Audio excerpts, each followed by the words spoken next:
Bon matin. Alors, ce matin, je suis content, on change de... Je sais pas quel mot prendre, là. On sort de la Torah et on rentre dans les livres historiques. Donc, les livres historiques, bien sûr, vont couvrir toute l'histoire d'Israël, de Josué jusqu'à Esther, donc d'à peu près l'an 1400 avant Jésus jusqu'à l'an 450 avant Jésus. Alors, pour ceux qui aiment l'histoire, c'est passionnant. Mais c'est pas juste l'histoire, comme on va le voir, à chaque livre, c'est imprégné de leçons spirituelles applicables à la vie chrétienne. Alors, voilà.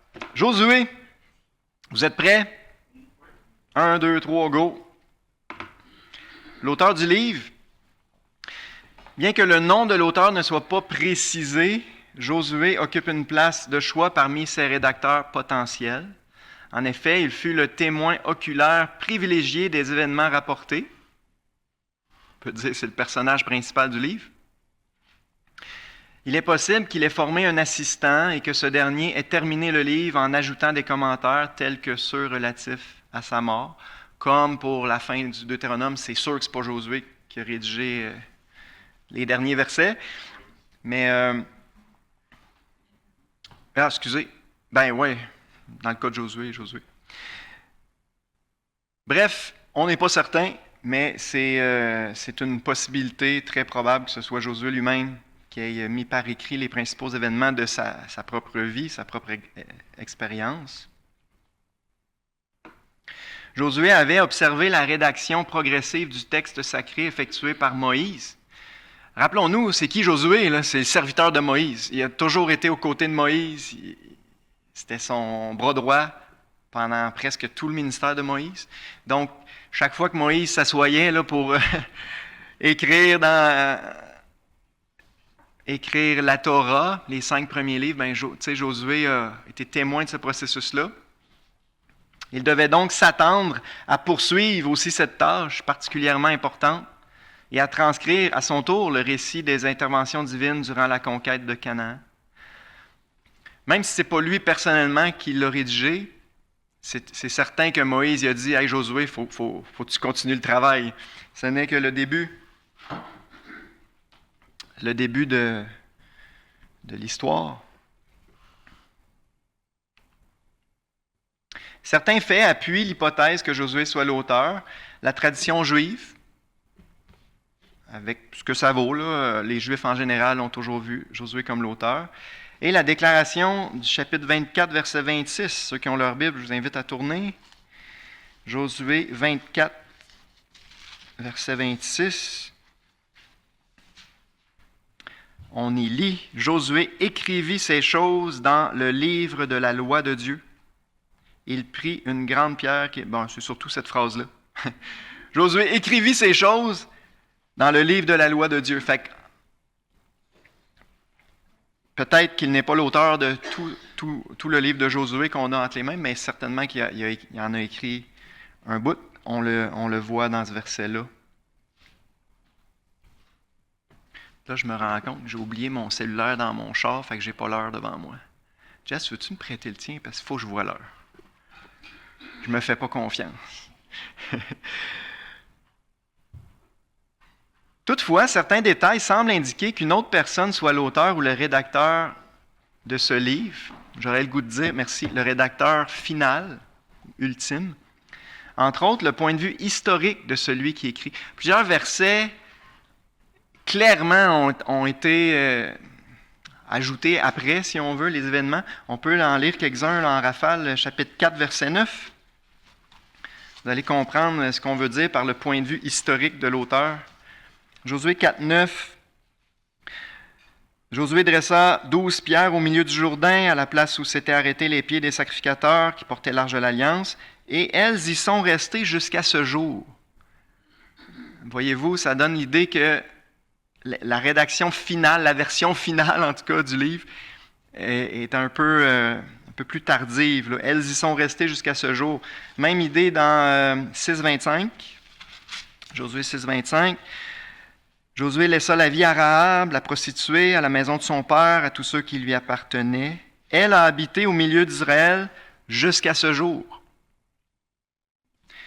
Ça, on va en reparler, mais c'est intéressant parce qu'on voit que ça a quand même été écrit pas trop longtemps après parce qu'elle était encore vivante, Rahab, au moment où ça a été écrit.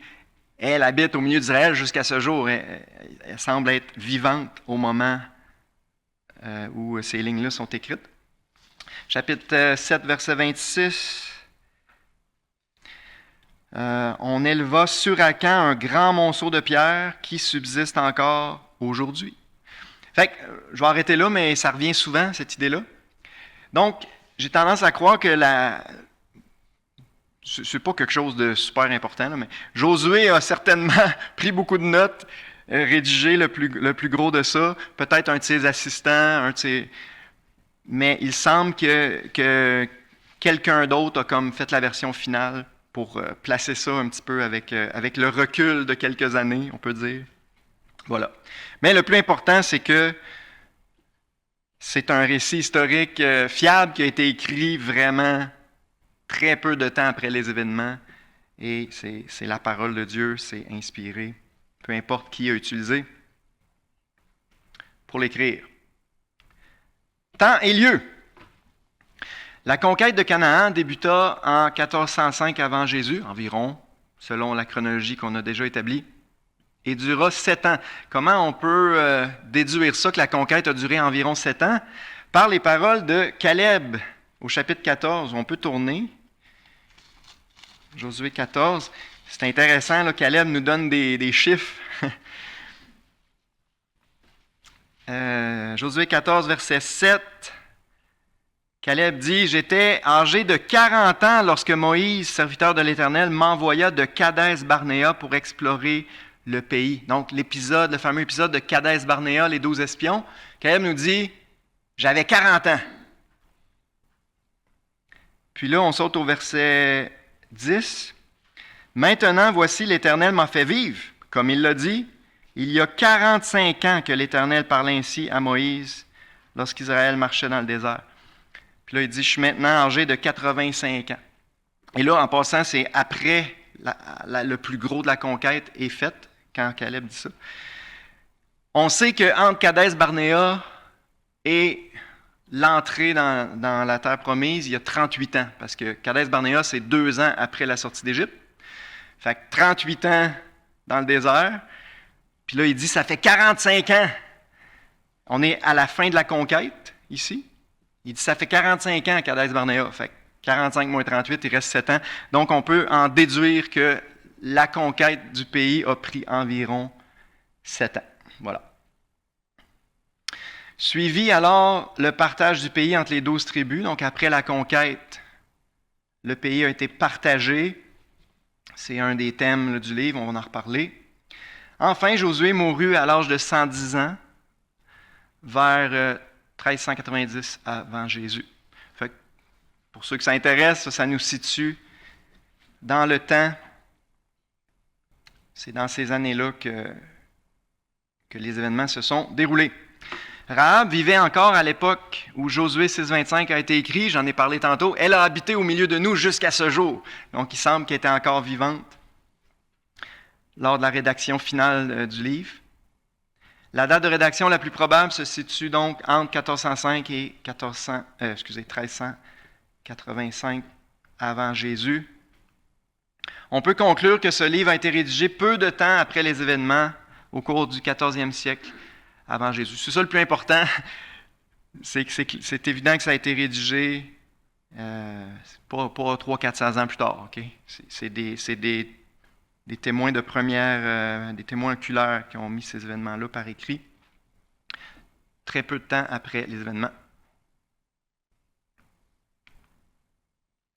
Après la traversée du Jourdain, en face de Jéricho, qu'on voit au chapitre 3, tous les événements rapportés dans ce livre ont lieu dans le pays de Canaan, la terre promise. Donc au niveau des lieux, c'est vraiment le pays de Canaan qui est l'endroit où tout se passe. Voilà ce qui résume temps et lieu. Les buts du livre, Pourquoi ce livre-là a été écrit? Bien, premièrement, pour exhorter le peuple à craindre l'Éternel en lui rappelant que l'Éternel a accompli sa promesse de donner le pays à son peuple. On peut dire que le livre de Josué, c'est l'accomplissement de la vieille promesse de Dieu faite aux patriarches, Abraham, Isaac, Jacob. Dieu leur a répété, je vais vous donner ce pays-là que vous habitez comme étrangers dans des tentes. Je vais le donner à vos descendants. Et ça a pris du temps.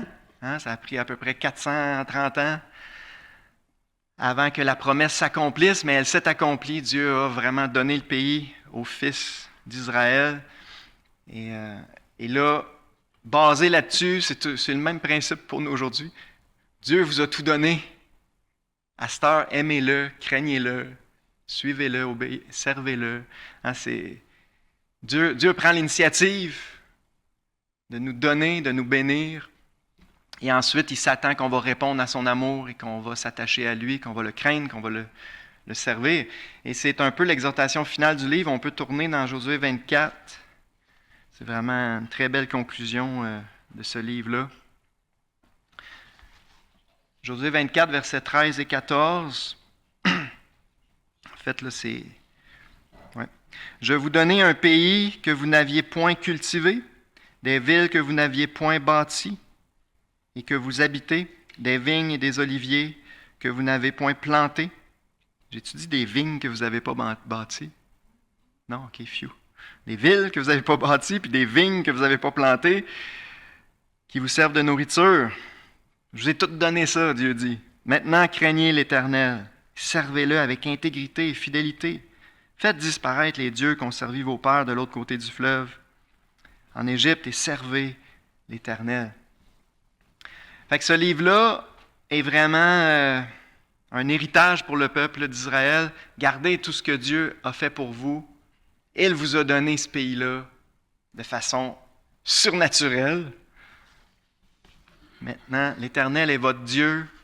Vous lui devez tout. Aimez-le, servez-le. Attachez-vous à lui. Un autre but, c'est de montrer que la victoire est assurée par la foi et l'obéissance, et non par la force militaire. Militairement, Israël était très inférieur à la coalition de toutes ces nations-là au pays de Canaan. C'est un récit de victoire par la foi. C'est la victoire que Dieu donne. C'est Dieu qui combat pour Israël en réponse à leur foi puis à leur obéissance. Et pas besoin de vous dire que c'est une application directe pour nos vies chrétiennes. Les victoires spirituelles dans nos vies aussi sont le fruit de notre foi et de notre obéissance. C'est Dieu qui donne les victoires. Ce n'est pas nos propres forces. On peut lire chapitre 1, versets 7 et 8. C'est parmi les versets les plus connus du livre. C'est tellement beau. Josué 1, versets 7 et 8. « Fortifie-toi seulement et aie bon courage, en agissant fidèlement selon toute la loi que Moïse, mon serviteur, t'a prescrite. Ne t'en détourne ni à droite ni à gauche, afin de réussir dans tout ce que tu entreprendras. Que ce livre de la loi, la fameuse Torah, le livre que Moïse a remis au peuple avant sa mort, que ce livre de la loi ne s'éloigne point de ta bouche, médite-le jour et nuit pour agir fidèlement selon tout ce qui est écrit. C'est alors que tu auras du succès dans tes entreprises, c'est alors que tu réussiras. » Ces versets-là sont très clairs. Si tu mets en pratique la parole de Dieu, Dieu va bénir, Dieu va te donner le vrai succès. Maintenant, il faut définir, ça ne veut pas dire que tu vas être riche et prospère et toujours en santé et que ta vie va être facile ici-bas. C'est pas ça. Mais le vrai succès spirituel, on peut dire, une vie chrétienne réussie, une vie chrétienne épanouie, imprégnée de l'amour, de la joie, de la paix de Dieu. Le vrai succès spirituel est le fruit de la mise en pratique de la parole de Dieu. Donc, on chantait ça quand on était petit. Croire, obéir, si nous voulons jouir. C'est quoi après? Du vrai bonheur en Jésus. Merci. Il faut croire, obéir. C'est tellement simple, hein? C'est vrai pour les adultes aussi. Croire ce que Dieu nous dit, dans sa parole, lui faire confiance, s'efforcer de l'obéir, de mettre en pratique sa parole. C'est comme ça qu'on va jouir du vrai bonheur en Jésus. C'est comme ça qu'on va avoir le succès dans nos entreprises. Bref, on va réussir notre vie chrétienne. Et on va jouir de la joie et de la paix de Dieu insurpassable. Fait que c'est une belle leçon du livre de Josué. On peut dire, si on veut une vie chrétienne victorieuse, avoir des victoires sur le péché qui nous enveloppe si facilement, sur les puissances des ténèbres qui nous assaillent, qui nous combattent, tous les ennemis de notre âme, bien, c'est par la foi et l'obéissance qu'on va être vainqueur, que Dieu va nous donner la victoire, Dieu va combattre pour nous. Alors, c'est un beau thème, c'est un but du livre, à la fois pour Israël et pour nous, chrétiens. Un autre but du livre, faire comprendre la gravité du péché. On a quelques exemples frappants dans ce livre-là, des conséquences graves du péché. Au chapitre 7, c'est l'histoire d'Akan. Vous vous rappelez, Dieu avait, lors de la prise de Jéricho, Dieu avait interdit de prendre un butin. Vous allez dévouer par interdit cette ville-là, ça veut dire vous ne prenez rien pour vous. Vous allez tout brûler, tout détruire, sans exception. Et Akan a péché. Il a ramené le butin, une partie du butin dans sa tente. Et là, on voit, chapitre 7, juste lire quelques versets. Là. Dieu s'est retiré un petit peu.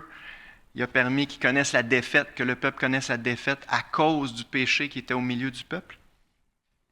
On peut lire les versets 11 et 12. Josué, chapitre 7, verset 11. « Israël a péché. Ils ont transgressé mon alliance que je leur ai prescrite. Ils ont pris des choses dévouées par interdit. Ils les ont dérobées et ont menti. Ils les ont cachées parmi leurs bagages. Aussi les enfants d'Israël ne peuvent-ils résister à leurs ennemis.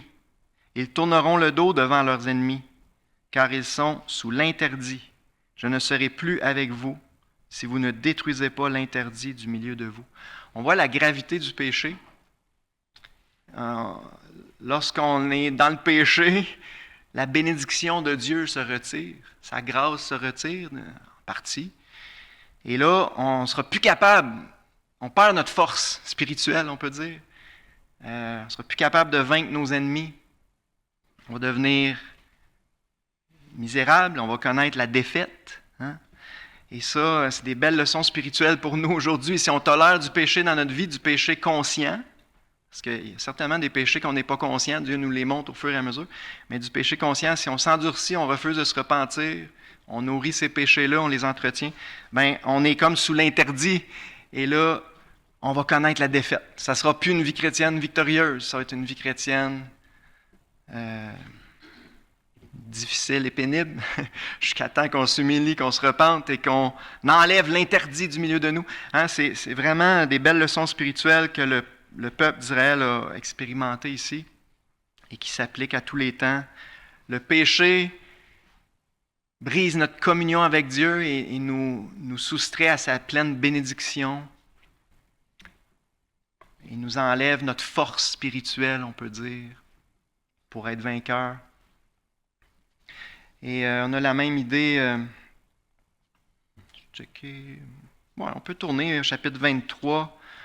Dans les exhortations finales de Josué au peuple, il leur dit, les dieux étrangers, il faut que ça prenne le bord. Les idoles, ça va scraper vos vies. En gros, c'est ça qu'il dit au chapitre 23, verset 11.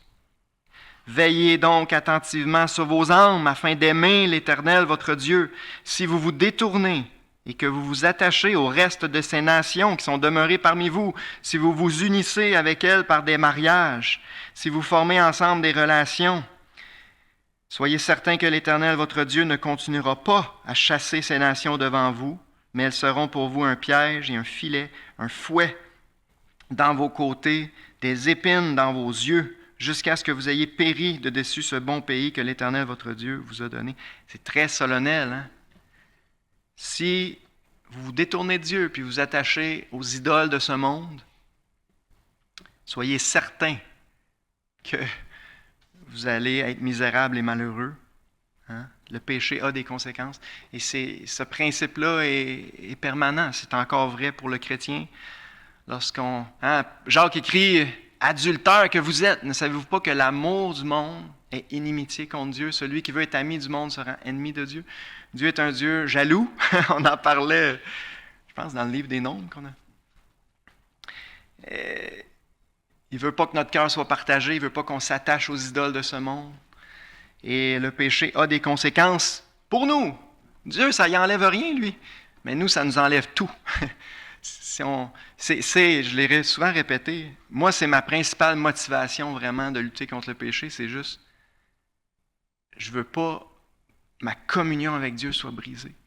Parce que c'est ma vie, ma communion avec Dieu. Il n'y a rien de plus précieux. Alors, ça vaut la peine de se battre contre notre chair, puis contre les attraits de ce monde, les pièges du diable, pour rester en communion avec Dieu, rester fort spirituellement et goûter la victoire que Dieu veut nous donner au lieu de la défaite. Alors, vraiment des buts très au-delà des batailles là, et des conquêtes et du partage du territoire. Il y a vraiment des belles leçons spirituelles dans ce livre-là pour nous aujourd'hui. Caractéristiques. Josué, en hébreu c'est Yeshua, même si on veut être plus précis, Yehoshua. J'ai déjà prêché là-dessus, si vous voulez approfondir le sujet. Ça signifie l'Éternel sauve, ou l'Éternel est salut, ou salut de l'Éternel. C'est un peu interchangeable. Et ça correspond au nom Jésus dans le Nouveau Testament. Donc, Jesus en grec, c'est la translittération de Yeshua en hébreu. Donc, Josué est un type, c'est pas un hasard. Josué est un type de Jésus-Christ, le grand chef de l'armée de l'Éternel, celui qui conduit les batailles, qui donne les victoires. C'est un beau type de Jésus. Dieu délivra Israël du temps de Josué. C'est un livre de délivrance, de salut, de victoire. Il se manifesta en chef sauveur, présent aux côtés de son peuple et combattant lui-même pour lui. Donc, d'un côté, Josué est un type de Jésus, mais aussi dans le livre, on voit que c'est Dieu lui-même qui marche devant son peuple et qui combat pour Israël et qui donne les victoires. Et c'est tellement beau, on peut lire le chapitre 5, versets 13 à 15. Donc, avant de commencer les batailles, on a un événement qui se produit vraiment intéressant. Josué 5, versets 13 à 15. Comme Josué était près de Jéricho, il leva les yeux et regarda. Voici un homme se tenait debout devant lui, son épée nue dans la main. Il alla vers lui et lui dit, « Es-tu des nôtres ou de nos ennemis? » Il répondit, « Non, mais je suis le chef de l'armée de l'Éternel. J'arrive maintenant. » Josué tomba le visage contre terre, adora et dit, « Qu'est-ce que mon Seigneur dit à son serviteur? » Et le chef de l'armée de l'Éternel dit à Josué, « Ôte tes souliers de tes pieds, car le lieu sur lequel tu te tiens est saint. » Et Josué fit ainsi. C'est qui ça? Il y a juste une possibilité, c'est le Fils de Dieu. C'est le Fils de Dieu, une théophanie. C'est Jésus avant son incarnation qui apparaît ici. Il accepte l'adoration, fait qu'on sait que ce n'est pas un ange ordinaire. Il accepte l'adoration. Puis il dit exactement la même chose que lui-même a dit, l'ange de l'Éternel a dit à Moïse dans le buisson ardent, « Ôte tes souliers, le lieu sur lequel tu te tiens est saint. » L'ange éternel a dit la même chose à Moïse dans le buisson ardent, puis ici, l'ange de l'Éternel dit la même chose à Josué.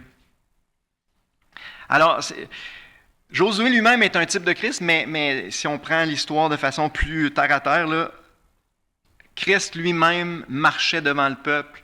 Et on peut dire l'armée de l'Éternel, je crois que c'est les anges. Là. Littéralement, il y avait une armée d'anges qui combattait pour Israël dans ces batailles-là. Il y avait vraiment une dimension surnaturelle à la conquête du pays de Canaan. Et c'est Christ lui-même, Dieu lui-même, à travers son Fils qui a mené ces batailles-là et donné les victoires. Et là, le temps passe vite.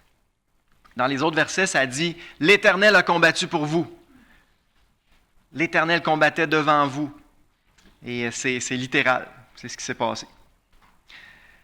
Le sujet principal du livre est certainement la conquête de Canaan, la terre promise. C'est le thème de tout le livre. Dieu accomplit sa promesse, il donne ce pays-là, le pays promis à Abraham, Isaac et Jacob, il le donne à leurs descendants.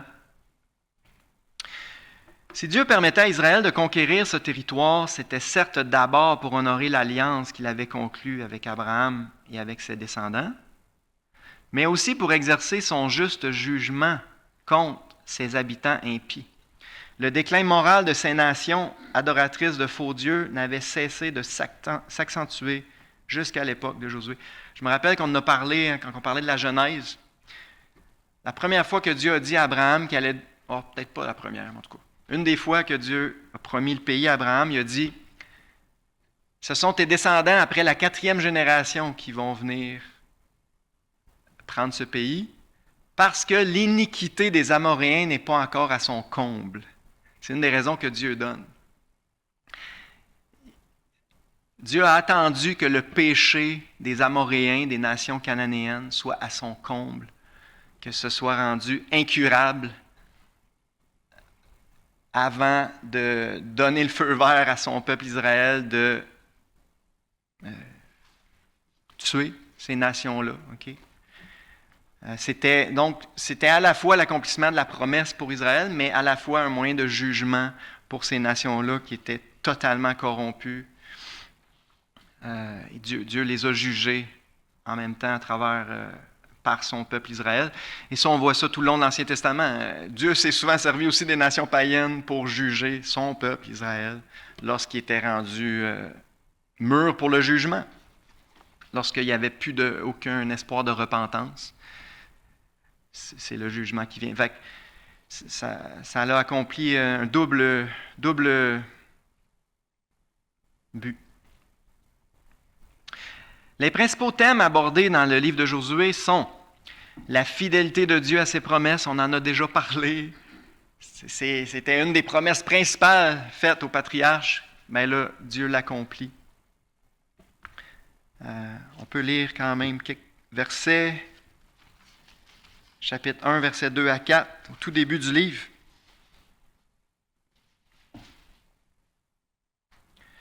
« Moïse, mon serviteur, est mort. Maintenant, lève-toi. » Dieu s'adresse à Josué.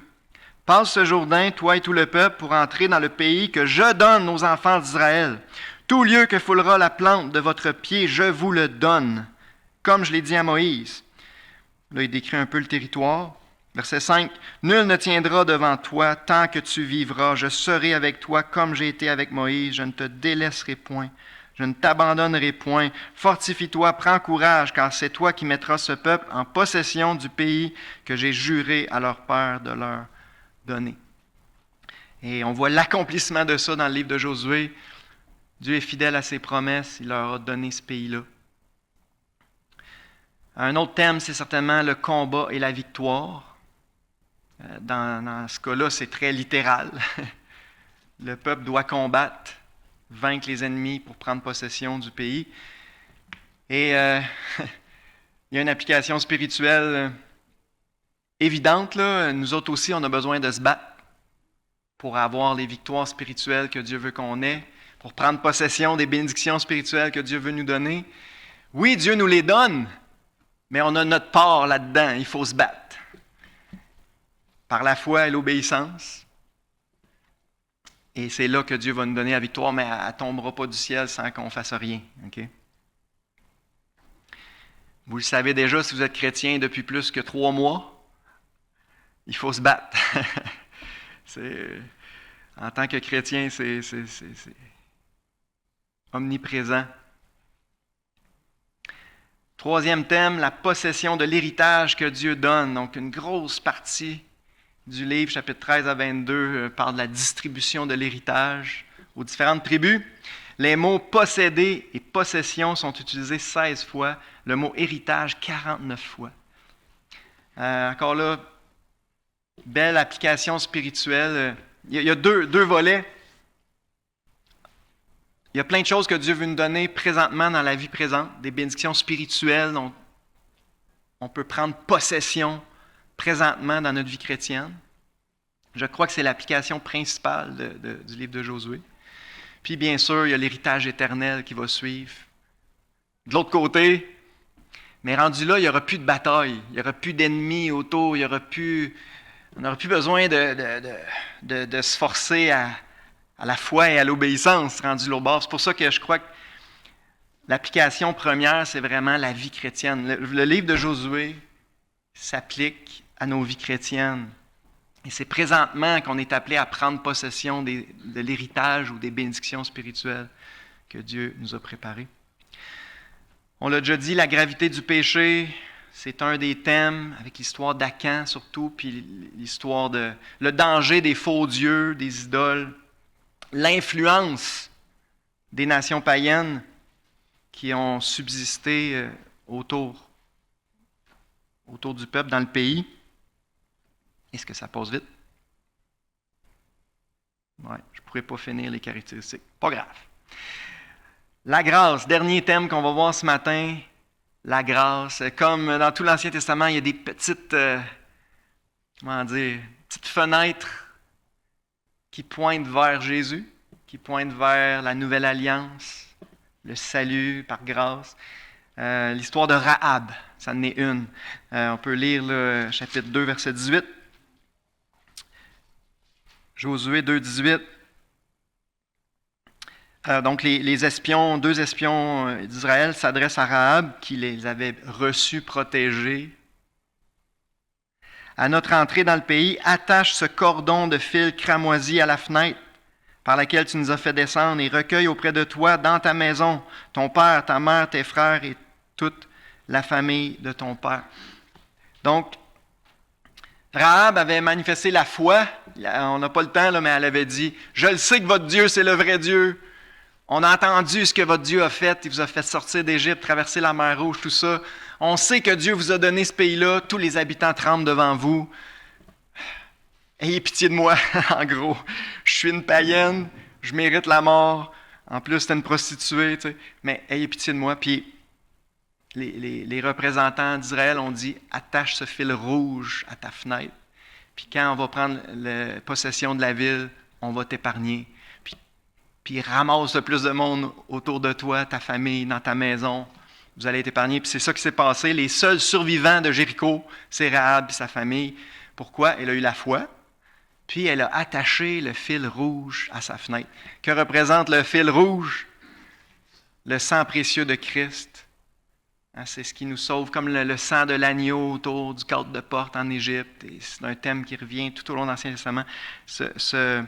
Le fil cramoisi accroché à la fenêtre a la même signification que le sang de l'agneau autour de la porte en Égypte. C'est le sang précieux de Christ qui nous sauve du jugement, qui nous sauve de la mort qu'on mérite. Alors c'est une belle illustration du salut par grâce, par la foi et par le sang précieux de Christ qui a coulé pour nous, qui nous sauve du jugement. Puis il y a sûrement quelques autres épisodes ici et là, mais je pense que c'est l'image la plus claire là, du salut par grâce dans le livre de Josué. On va arrêter là pour ce matin. Il reste encore d'autres caractéristiques, mais on va poursuivre la semaine prochaine. Il nous reste 5 minutes pour des questions.